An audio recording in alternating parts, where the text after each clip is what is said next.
Eggwanga lya America USA livuddeyo ne lirabula gavumenti ya General Yoweri Kaguta Museveni ku bannayuganda abawambiddwa, abaasibiddwa, ababuziddwawo mu kwekalakaasa okwabaddewo gy'ojuuzi wano okwa genocide. Bannayuganda mubadde beekalakaasiza nga balaga obutali bumativu bwabwe ku nkwata y'ensimbi y'omusolo, embezzlement of government funds, embezzlement of taxpayers money, corruption, ne misuse of our money. Bibavuddeyo ne beekalakaasa ku nguudo z'ekibuga e Kampala nga bagamba march to parliament. Abantu bangi bakwatiddwa, abantu bangi babuziddwawo, bamu bateereddwa mu makooti, abalala tamanyikiddwa ku mayitire. Bangi bavuddeyo nga beemulugunya nga bagamba batuusizzaako Sodomo ne Gomora. Bangi bavuddeyo nga bagamba nti no babatulugunyizza bali mu mbeera mbi.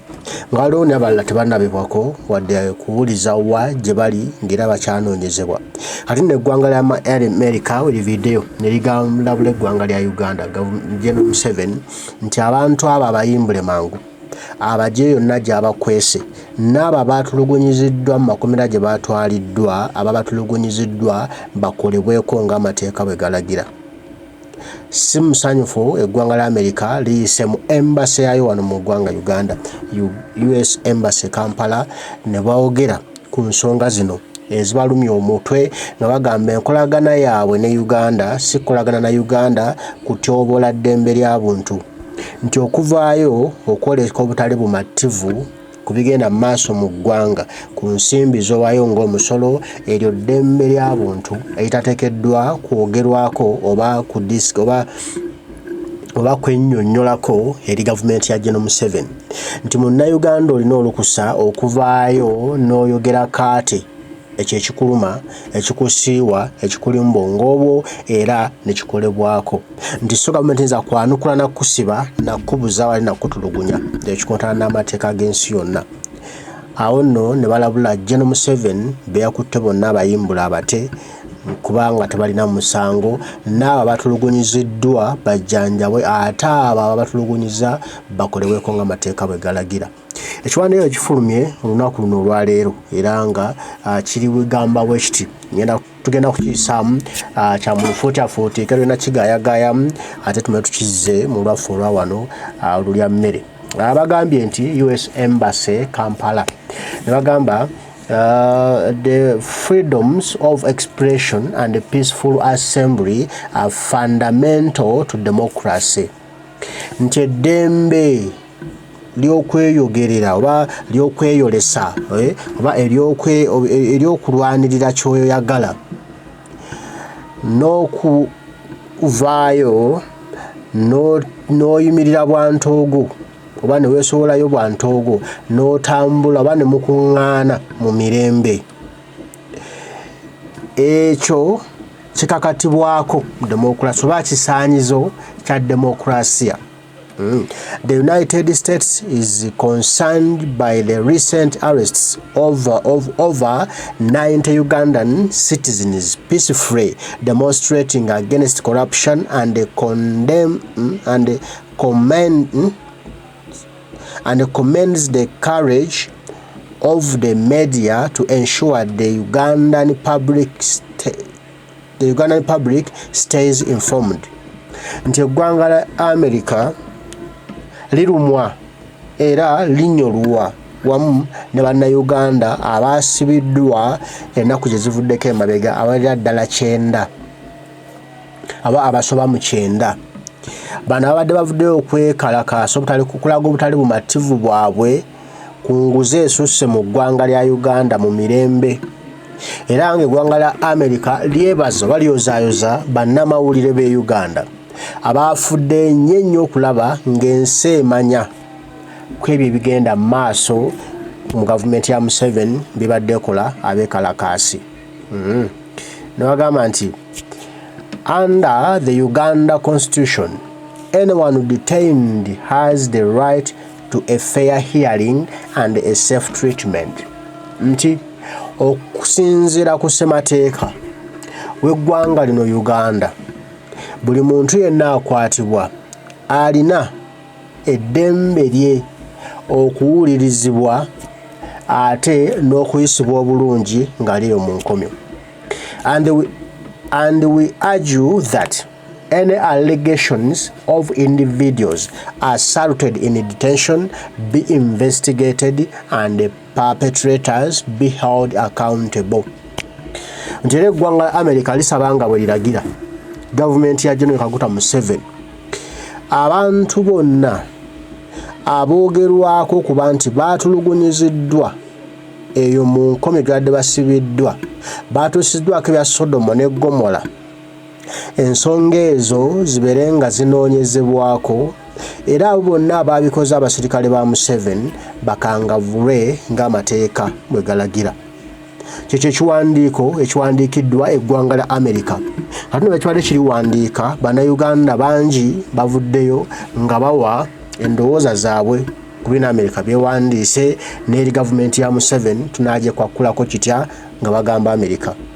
Tutandise ne Charles Mugume agambye nti the only solution in this fight against corruption is the US to urge all her allies to sanction the whole Museveni cabinet.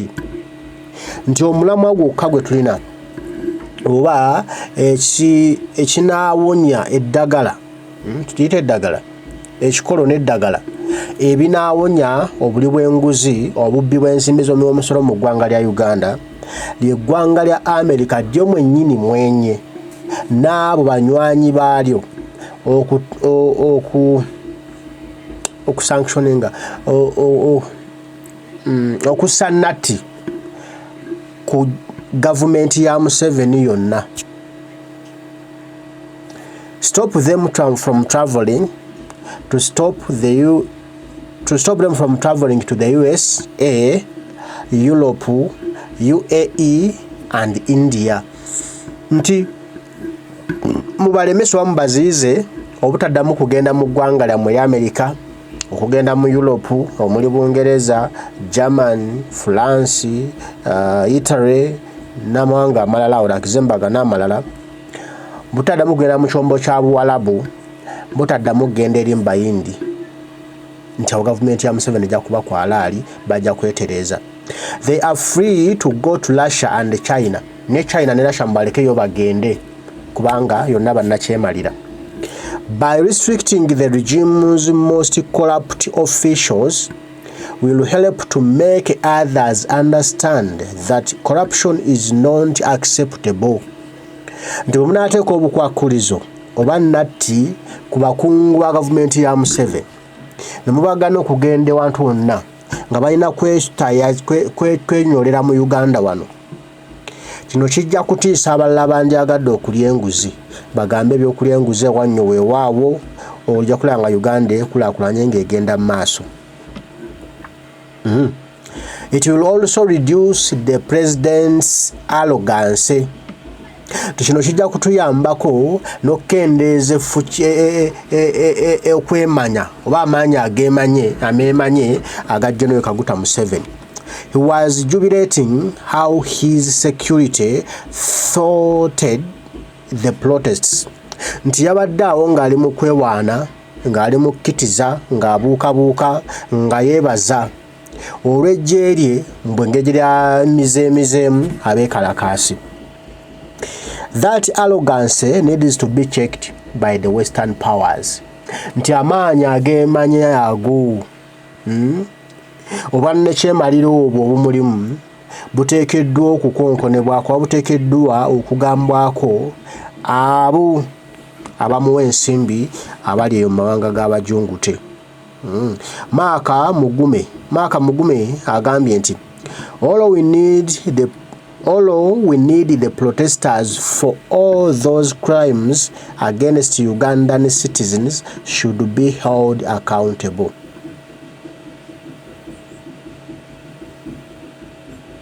Nti abo abaakute ne batulugunya abasibe balina okubanga bakolebwa ku amateeka bwe galagira. Because freedom of expression is a right and not negotiable to this country or any country all over the world. Teddembe ly'okweyogerera eddembe ly'okulaga ekikuluma, eddembe ly'okulwanira ekyo ky'oweetaaga. Eryo terikubibwako debate oba terikubibwaganyizibwako birowoozo. Ekyo kyange kya bwebange okuva eri Mukama Katonda wano e Uganda ne mu nsi yonna.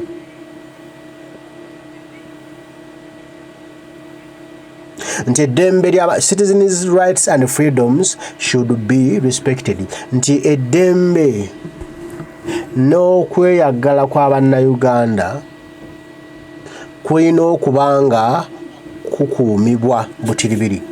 Imagine battalions of men in uniforms and all armored guns drawn in public against citizens, showing their dissatisfaction on rampant corruption and the weakness of government on fight against corruption, thieves stealing taxpayers' money.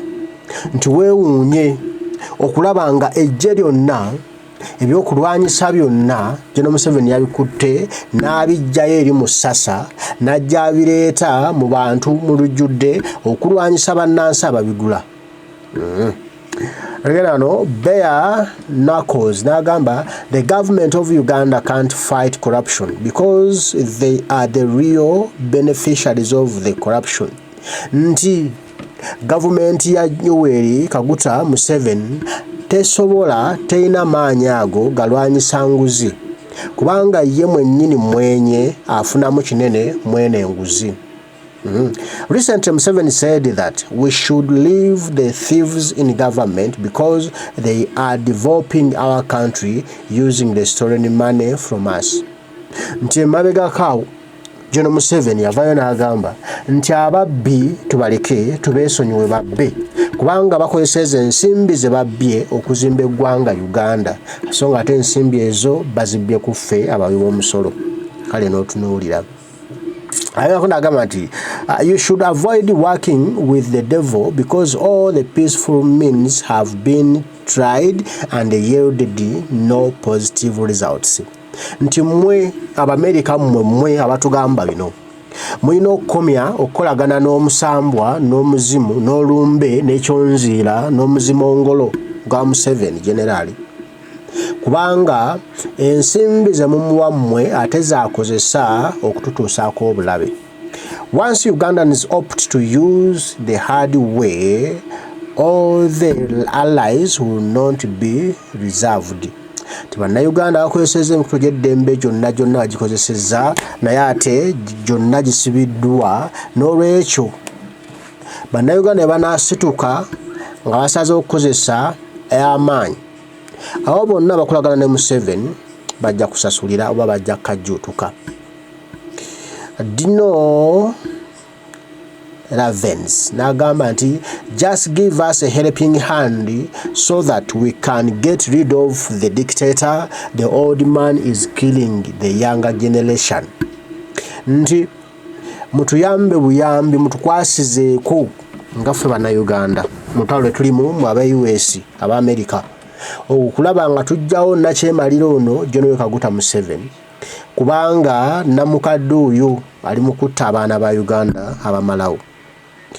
Adrigo Derek Dan n'agamba the only solution is NATO to intervene as they fought Gaddafi. Nothing can stop the people and NATO to win the war if they intervene because Gaddafi was more powerful than Museveni, but he is no more. Nti kintu kyonna kyokka kye tulina okukola omukisa oguliwo gwe tulina okukozesa gwokka olwaleero we kulaba nga erijje ly'ensi yonna NATO ery'amawanga amagatte livaayo ne likuba General Museveni bubi nnyo n'avaawo nga bwe bakikola munywanyi we Muammar Gaddafi. Nti Gaddafi yali w'amaanyi nnyo naye yavaawo takyaliwo naye ate emponga byoya eya General Museveni eyo teriimu na lukubire nga bannayuganda beegasibwamu ne NATO kujja kuba kulya mu ngubu teesokoola.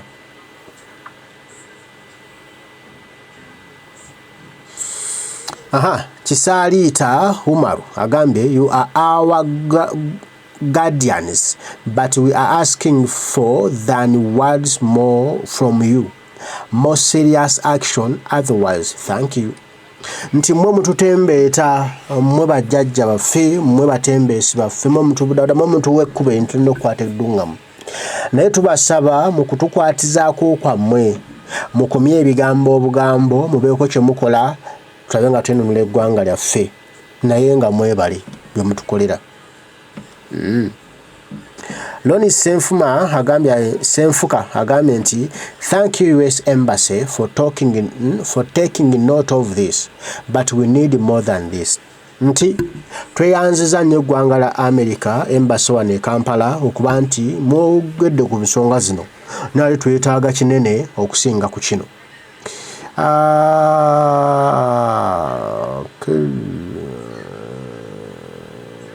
Okay. Did you know that the UPDF you give money in $1 billion to protect Uganda and its borders were the same guys deployed to stop the Ugandans who were protesting against corruption? Nti mukimanyi nti omudidi omusimbi mu America kuba wa General Museveni n'amagye ga Uganda okukuuma ensalo za Uganda ne bannayuganda n'ebintu byabwe ebyo bennyini Museveni byakutte n'abireeta okulwanyisa bannansi.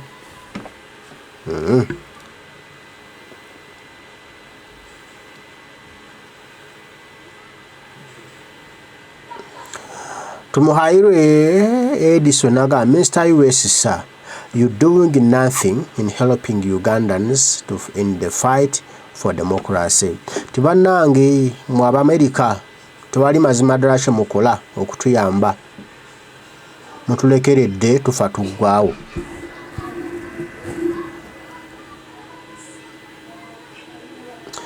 Robert B. Senior naga Ugandans need action on those individuals involved in all barbaric acts to innocent citizens.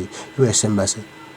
Uganda beetaaga okubaawo ekikolebwa kwebyo kwabo abaakoze ebikolobero ku bannayuganda abaasibiddwa awatali musango. Seru Hassan Kigozi nagamba I'm just praying to Allah that even the people of America asks the American government for accountability for their taxpayers' money that you fund Museveni and his family because Ugandans don't benefit from that money. Nti nsaba ne baganda baffe aba mu America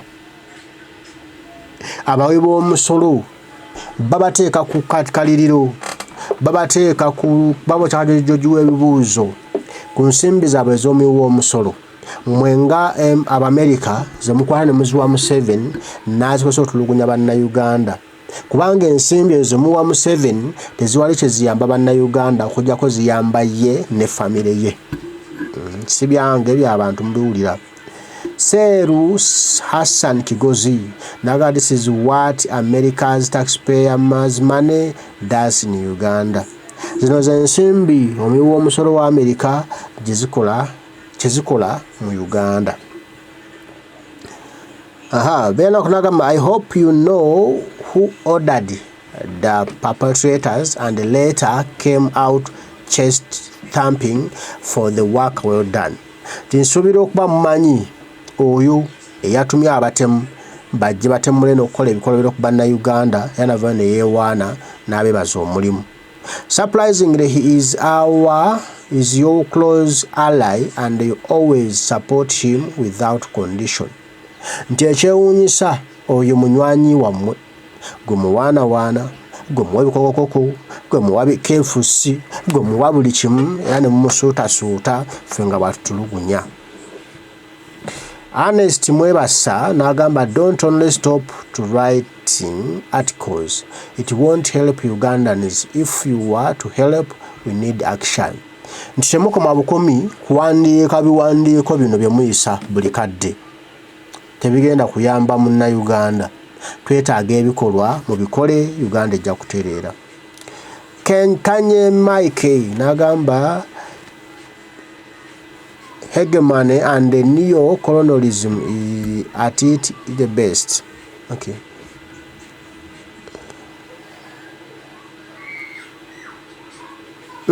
Abdul Swima n'agamba thanks for your voice but we are still requesting for more sanctions to government officials that involve in corruption and most especially the team leader Museveni. Nti twebaza byonna mutukolera ne sanctions zemuwa abakungu wano ne twagala mwongeze ziitirire ddala ku bakungu ba Museveni naye nnyini ng'omuntu kubanga yakulira abali b'enguzi abo. George Mandezi Kazibwe naga thanks the US but why don't you just give us guns? Nti mwebali Abamerika lwaki temutuwa bw'emmundu ne tufaafaagana naye. Madways n'agamba since when US Embassy Kampala cares about Ugandans? Should we say all along you've been not seeing what has been happening? Nti kuva ddi nga Embassy ya America mu Uganda efaayo eri bannayuganda temugamba mwakabiraba bulijjo temubiraba. Musoke Davido n'agamba Ugandans being abducted in drone. Josh Bire n'agamba naawe temutusiriwaza mugjeeko ekisajja ku ntebe that will make sense than just posting. Tinammwe temutufuula baweewe mugjeeko ekintu ku ntebe tujja kubasiima. Take me to the man n'agamba thanks for your concern. US Embassy Kampala Uganda need their freedom and peace. Ndowooza obirabye bingi bantu bangi bongera okulaga obulumi bwabwe n'okwongera okulaga ebikolobero ekola Gen Museveni wano nga bongera okubiraga eggwanga lya America lisobole okuba nga litambula limanyi nti omuntu wapakira omusimbi atatta busi bannayuganda babonaabona mu nsi yaabwe abatali musango na gumu gwe bazza wabula okwagala n'okukyusa obulungi eggwanga lyabwe. Omukama Katonda akuume tujja kuba tuddamu banywanyi banange mweraba.